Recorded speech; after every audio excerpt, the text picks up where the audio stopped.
प्रिय विद्यार्थियों नमस्कार। आज के इस वीडियो में हम पूर्व के वीडियो की भांति इसमें भी अध्ययन करेंगे वेदों में आए कुछ कठिन शब्द, उनका सरलीकरण। दंड मानव वेदाध्ययन से पूर्व छोटी छोटी श्रेणी के विद्यार्थी दंड मानव कहलाते थे। अंतेवासी आचार्य के समीप रहते हुए विधिवत अध्ययन करने वाला विद्यार्थी अंतेवासी कहलाता था। कारकर करों को एकत्रित करने वाला। क्षेत्रकर खेतों की नाप जोख करने वाला। पतिव्रता स्वेच्छा से पति चुनने वाली कन्या।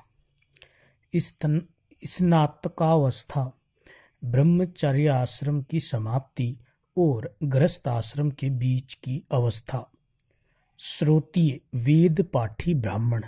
पुनर्भू वह स्त्री जो पुनर्विवाह करती थी तथा उसकी संतान को पौर्णभव कहा गया है। क्षेत्रज नियोग से उत्पन्न संतान।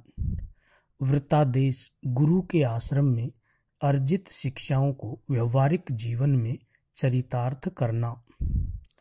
ईशान वैदिक काल में समिति का सदस्य जो अध्यक्ष या सभापति चुना जाता था।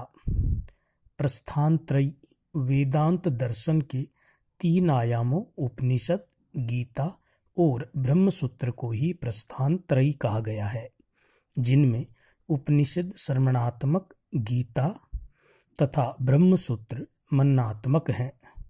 व्रात स्तोम पंचविश ब्राह्मण में विहित वह संस्कार जिसके द्वारा अनार्य जाति के लोगों को आर्यों में सम्मिलित कर लिया जाता था। ऋग्वेद में उल्लेखित प्रमुख ऋषि वशिष्ठ, गृत्समत, वामदेव, भारद्वाज, अत्रि आदि।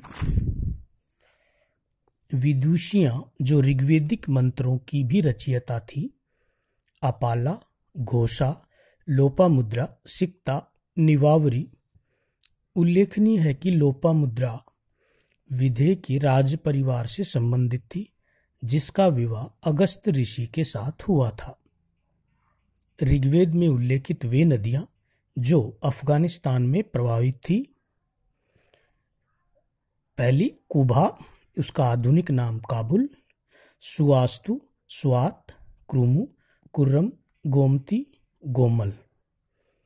भारत में प्रवाहित प्रमुख नदियां सिंधु, सरस्वती जिसको घग्गर कहा गया है, शत्रुदी, सतलज, विपाशा यानी व्यास, वितिस्ता, झेलम, परुष्णी यानी रावी, अस्किनी यानी चिनाब।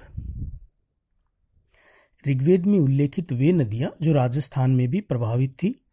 सरस्वती एवं दृश्यद्वैती।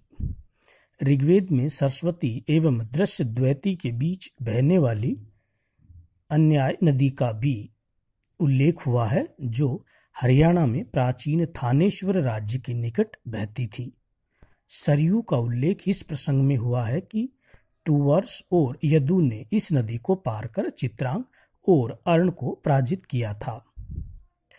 ऋग्वेद में सबसे अधिक सरस्वती नदी का उल्लेख हुआ है तथा ऋषियों ने इसकी अत्यंत प्रशंसा की है। इसे नदी तमे, अम्बिप तमे एवं देवी तमे कहा गया है। साथ ही इसे पंचजनों का उत्कर्ष करने वाला भी कहा गया है। अन्य महत्वपूर्ण नदी सिंधु है, जिसकी भी काफी प्रशंसा की गई है। महाभारत के अनुसार विंसन नगर उस स्थान पर बसा था जहां सरस्वती नदी राजस्थान के रेगिस्तान में विलुप्त हो गई है।